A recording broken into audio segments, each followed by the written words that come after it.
Başım alır giderim bazen Munzur Dağı'na.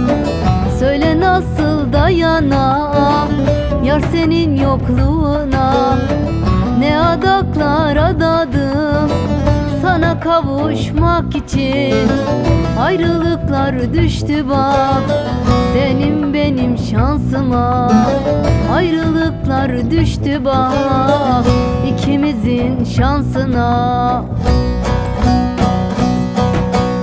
Karşıdan görünüyor düzgün baba dalları.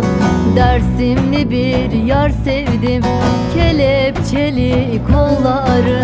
Karşıdan görünüyor Erzincan'ın dalları. Mazgirtli bir yar sevdim, kelepçeli kolları.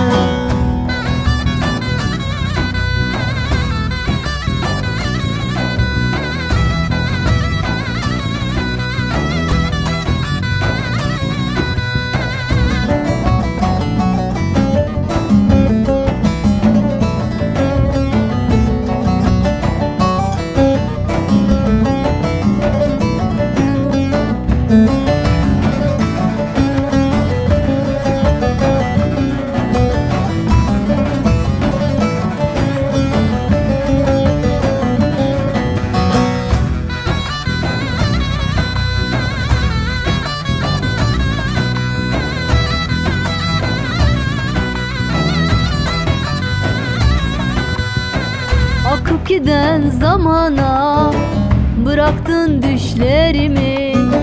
Kimseye diyemedim yürekteki derdimi. Neden felek ben neydem, senin işin hep böyle.